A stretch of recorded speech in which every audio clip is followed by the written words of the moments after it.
This is Optimal Relationships Daily, episode 1465.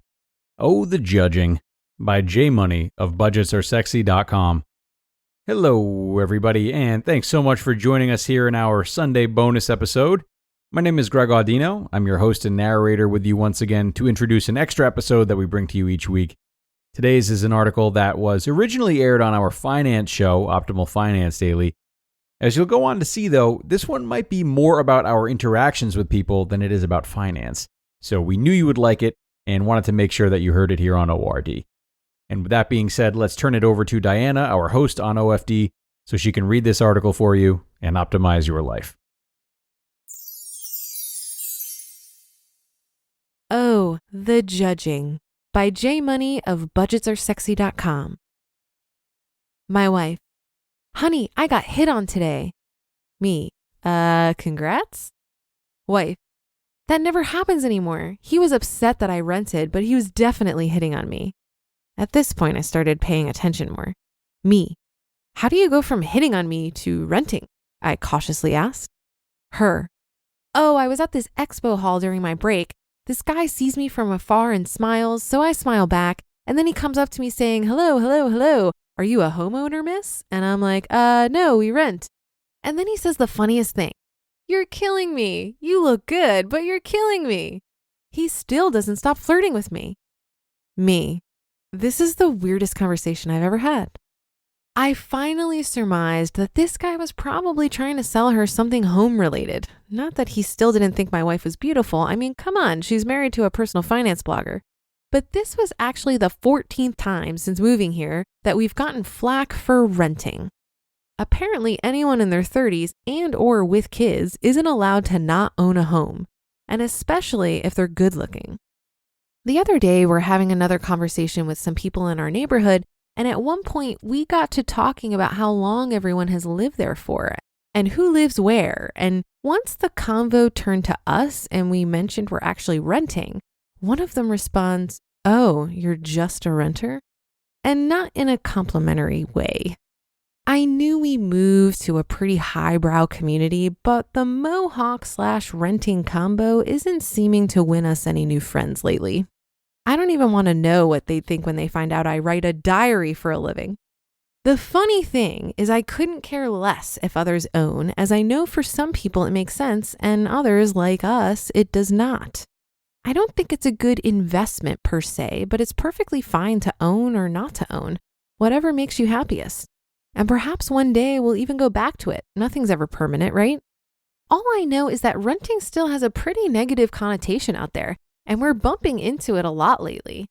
It's not always flushing your money down the toilet, though, or for vagabonds, which I actually take a lot less offense over.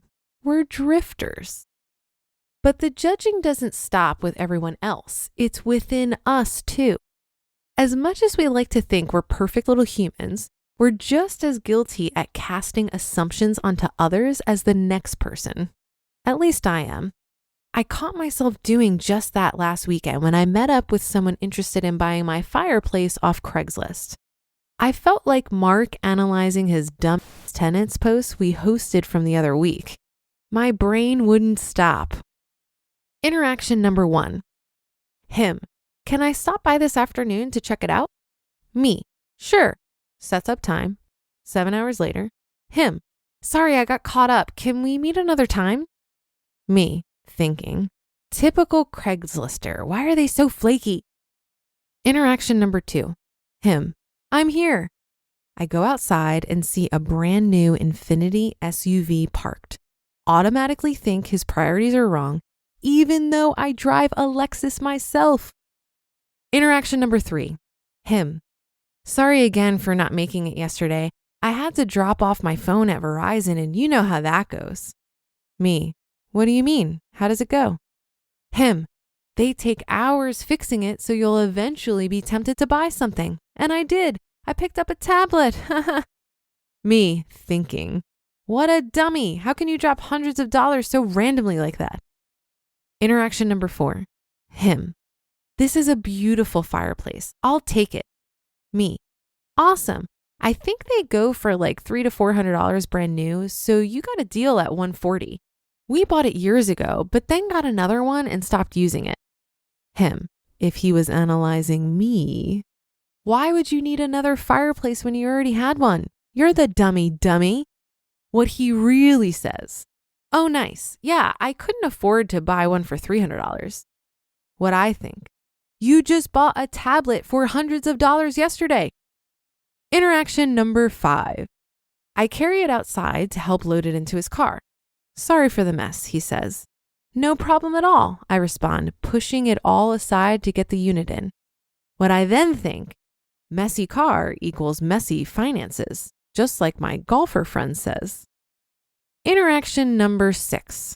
Him. Thanks for giving me a discount. I really appreciate it. Me. No problem. I'm glad it's going to be appreciated again. What I think. That was the smartest move he'd made all day, asking me what the lowest amount I'll take it for is. Best 2 seconds of negotiating you can do. I almost always lower it when simply asked.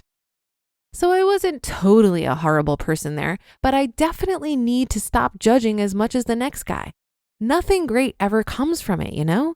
Maybe if you're saying something that can help them or save them from being harmed, but outside of that, it rarely adds any value. A mission for us this weekend. If you'll allow me, I'd like to offer up another challenge for the weekend. Anytime you catch yourself judging someone, try to suppress it and count how often you do. I bet we'll surprise ourselves just how fast we cast around our opinions, whether out loud or internally, and hopefully more internally. I'm going to work at this as well. Have a great weekend, everyone. Just another way to become a better person today than we were yesterday. It all adds up. P.S. As I was finishing up this post, I overheard someone say, "How many days do you have left to take out the Corvette?" And like clockwork, my mind started going, but I caught myself. 1 for 1, baby. Then I looked over and saw that it was an older gentleman in his 70s who's probably retired and enjoying the fruits of his labor. Boy, would my assumptions have been wrong. You just listened to the post titled, Oh, the Judging, by J Money of budgetsaresexy.com. The tricky thing about judging others is that you often need to make a lot of assumptions about their situation that you have no way of knowing are true. So you end up telling yourself a story about the other person that either makes you feel superior or inferior. And for whatever reason, it provides some kind of psychological benefit. One of my favorite authors on this topic is Byron Katie.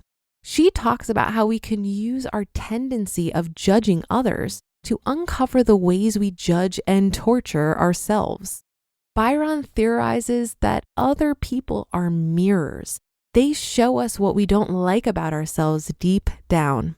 When someone rubs us the wrong way, they might just be an external example of how we aren't living up to our own values. Even in this post, J Money judges the other guy for driving an expensive car when he himself drives one. Could it be that he's projecting his judgment of himself onto this unsuspecting stranger? And who knows, maybe that guy inherited that infinity last week from a beloved family member who just passed away. If we knew that, would we judge him the same way? So maybe judgments are useful if we use them to check ourselves before we wreck ourselves. But perhaps they're also a giant waste of time and energy, built on assumptions that aren't even close to true.